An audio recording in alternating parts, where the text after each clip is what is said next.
তো সাউন্ডই বাজাইছি না, আমরা একদম হালকা সাউন্ড আসলো, ঠিক আছে, এর দূরে আমার কথা। আচ্ছা, আপনারা যখন এই সাউন্ড বক্সটা ব্যবহার করলেন বা আপনারা দশমীর জন্য নিয়েছেন, আপনারা কি কোনো ধরনের অনুমতি নিয়েছেন? হ্যাঁ, পারমিশন আছে আমার কাছে, আমার ফোনে আছে পারমিশন।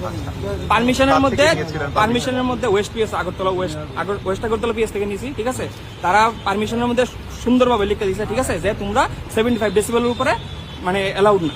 আমরা 75 ডেসিবেল উপরে অ্যালাউড না, আমরা 75 ডেসিবেল উপরে বাজাইছি না কিছু, নর্মাল একদম বাজছে। আমরা ভাংরা আনছি, যে স্পিকার যেহেতু অ্যালাউড না আমরা ভাংরা বাজামু, ঠিক আছে।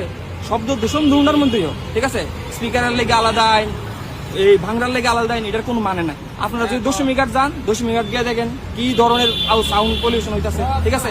এর মধ্যে আমরা সাউন্ড পলিউশন এরকম কিছু করছি না, আমরা সিম্পল ঠাকুরের গান, এই যে গানের সাথে বা এরকম গান কিছু লাগায় হালকা সাউন্ড দিয়ে সেটা বাজায় যাইতেছে এর দূরে। আচ্ছা, গাড়ির স্পিকার আছে, অনেকটি স্পিকার টিকার লাগাই না, এই কারণে তারা কিতা করছে এসে এটা মাল্টি ধরে লিস, ঠিক আছে। না কোনো কিছু যে তোমরা সাউন্ড বেশি দিছো না, তার কাছে কোনো মেশিন আসলো না কিছু, তারা নাপতো যে তার কাছে মেশিন তো আছে, তার কাছে তো মেশিন থাকবো, ঠিক আছে। 65 ডেসিবেল উপরে আছে কি 75 ডেসিবেল উপরে আছে কি আছে, তার কাছে তো মেশিন থাকবো। মেশিন না কিছু মাপা হয়েছে না কিছু হয়েছে, সিম্পল আইসে সেটা বক্স মেশিন আটকাইছে সেটা তারা বলছে তোমরা 10 মিনিট করে লাও, আমরা বক্স মেশিন দিলাম না কিছু না। এটা তো আমরার উপর লাইবিলিটি আইবো, কারণ আমরা বক্স মেশিনটা ঠিক করছি, ঠিক আছে। তারা যদি বক্সটা আজকাল হয়ে যায় পুলিশ স্টেশনে নিয়ে ঢুকাই দেয়,